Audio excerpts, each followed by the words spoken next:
दोस्तों, target with PS Parihar channel में आपका स्वागत है। आज के इस वीडियो में हम बात करेंगे शिक्षा सेवा चयन आयोग की भर्ती टीजीटी और पीजीटी की। तो वीडियो को जल्दी से लाइक कर दें, शेयर कर दें और जिन छात्रों ने चैनल को अभी भी सब्सक्राइब न किया हो तो जल्दी से सब्सक्राइब कर लें ताकि आप लोगों को इसी प्रकार की ऑथेंटिक अपडेट से सबसे पहले मिलती रहे। चलिए शुरू करते हैं। आगे बढ़ने से पहले एक सूचना उन विद्यार्थियों के लिए जो विद्यार्थी किसी भी प्रतियोगी परीक्षा की तैयारी कर रहे हैं, वे सभी भर्ती टेस्ट बुक के बेस्ट ऑफर का लाभ ले सकते हैं, जिसका नाम है grand finale sale. Yearly pass होता है इन लोगों का, जिसका नाम होता है पास प्रो। इसकी कीमत कर दी गई है मात्र 307 रुपए। इस ईयरली पास में आप लोगों को भारत की लगभग सभी भर्तियों के मॉक टेस्ट एक साल के लिए मिल जाते हैं, जिनकी संख्या लगभग 80,000 से ज्यादा है। 8 सबसे ज्यादा भर्तियां इसमें कवर की गई हैं और एक कोड अगर आप लगा देंगे तो TWP, तो आप लोगों को 12% की और एक्स्ट्रा छूट मिल जाएगी। बहुत सारे प्राइस वगैरह भी आपको मिल सकते हैं, लेकिन याद रखिएगा इसकी लास्ट डेट 31 दिसंबर ही है। केवल 2 दिन के लिए ही ये ऑफर अब बचा है। तो लिंक मैंने इसकी डिस्क्रिप्शन बॉक्स में दे दी है, आप लोग जाकर के इस ऑफर का लाभ ले सकते हैं। चलिए शुरू करते हैं। और आप लोगों ने आज ये न्यूज़ देखी होगी, बहुत सारे जो छात्र हैं वो चिंतित हैं। बहुत सारे विद्यार्थियों के फोन कॉल आए हैं कि क्या सर इस बार टीजीटी की भर्ती में बदलाव होगा। आपने देखा होगा आज लिखा था समाचार पत्रों में कि राजकीय और एडेड शिक्षक भर्ती की अर्हता एक समान करने की तैयारी है। और यहाँ पर लिखा है कि एडेड विद्यालयों में टीजीटी कला के लिए कुछ खास विषयों के बारे में बात की गई थी कि कला की जो भर्ती होती है टीजीटी की और एलटी की, उसमें दोनों में अंतर रहता है। जैसे जो लोक सेवा आयोग से आती है उसमें बीएड अनिवार्य रहता है, इसी तरीके से जो टीजीटी की वैकेंसी आती है और एलटी हिंदी की जो वैकेंसी आती है, इनमें दोनों में भी अंतर रहता है। यानी कि जैसे टीजीटी की जो वैकेंसी आती है उसमें इंटर में संस्कृत है और बीए में हिंदी है और बीएड है तो काम चल जाएगा। या अगर आपका बीए में ही हिंदी और संस्कृत और बीएड है आप, तो भी आप आवेदन कर सकते हैं।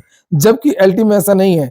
एलटी में केवल और केवल साफ साफ लिखा हुआ है कि इंटरमीडिएट में संस्कृत होना चाहिए और बीए में हिंदी होना चाहिए बस, और बीएड होना चाहिए। तो इस तरीके की बहुत सारी चीजें थी। और जैसे एज भी है, उसमें 40 साल की एज रहती है और इसमें कोई एज का लिमिट नहीं है, रिटायरमेंट तक आप आवेदन कर सकते हैं।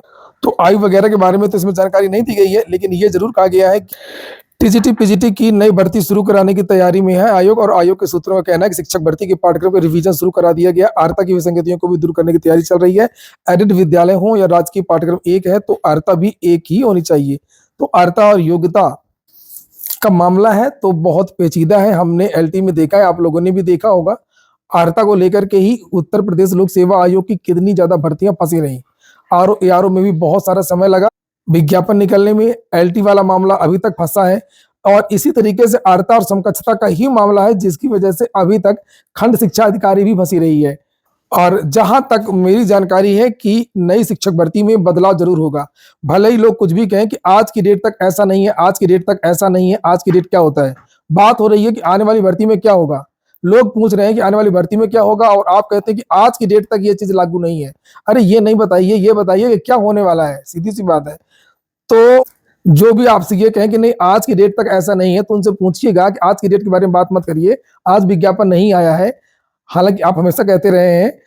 आप ये बताइए कि जो नया विज्ञापन जारी होगा तो उसमें क्या होगा, क्या उसमें पीजीटी में बीएड लगेगा कि नहीं लगेगा आने वाली भर्ती में, या आने वाली भर्ती जो होगी क्या वो नई नियमावली से होगी, ये बताइए। आज की डेट के बारे में बात मत करिए। और जहां तक मेरी जानकारी है कि जो नई भर्ती आएगी वो नई नियमावली से आएगी, एक बात आप लोग नोट कर लीजिएगा।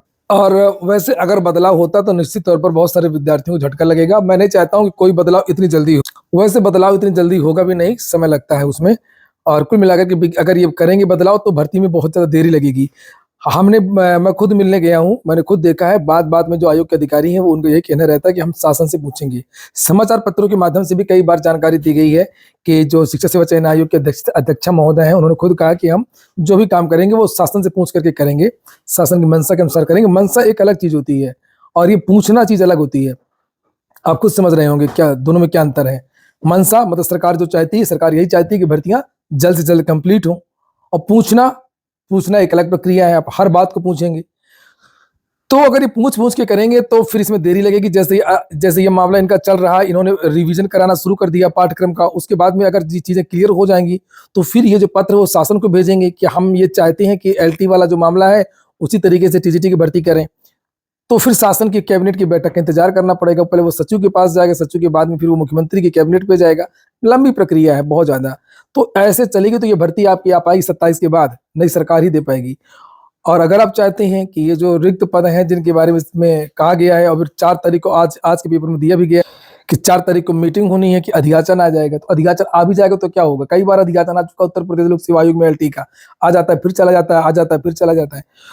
तो अगर ये अधियाचन की ये बैठक हो रही है और अगर अधियाचन आ जाता है 1 महीने के अंदर, अप्रैल के बाद में आपकी परीक्षा होनी है, ऑफिशियल डेट तो घोषित नहीं की गई है, अभी उसमें समय भी लगेगा थोड़ा सा।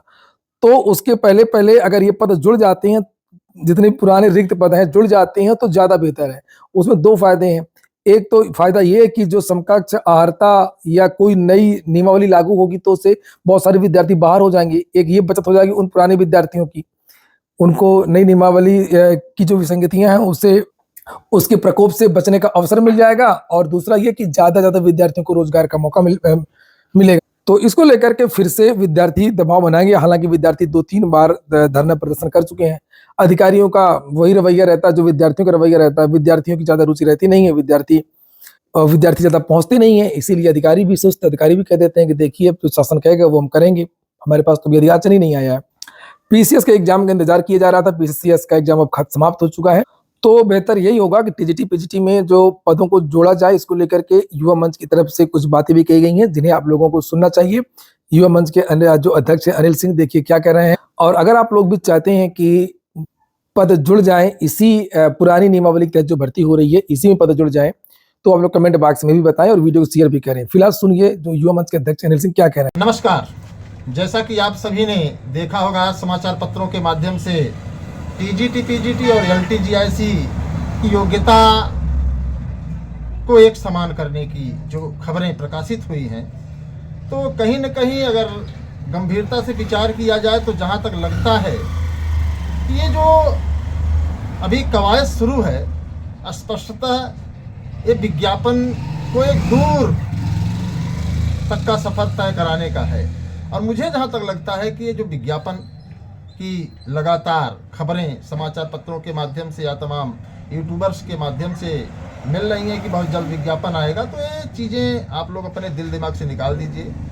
जिस तरीके से तमाम अहर्ता योग्यता विवाद को लेकर के एक लंबा मामला आप लोगों ने देखा, एक लंबे अरसे से जो है मामला फंसा रहा, चाहे एलटी का मामला हो चाहे अन्य तमाम भर्तियों का मामला हो। तो कहीं न कहीं टीजीटी पीजीटी का नया विज्ञापन भी अब एक नए पचेड़े में फंसने जा रहा है। तो बेहतर यही है, सभी साथियों से मैं अपील करना चाहूँगा कि जो 25,000 सीटें हैं और तदर्थ की सीटें हैं, इसको विज्ञापन में जोड़ दिया जाए। और एक पर्याप्त टाइम है, अप्रैल में परीक्षा होगी, इस बीच में ये चाहें तो सीटों को जोड़ भी सकते हैं।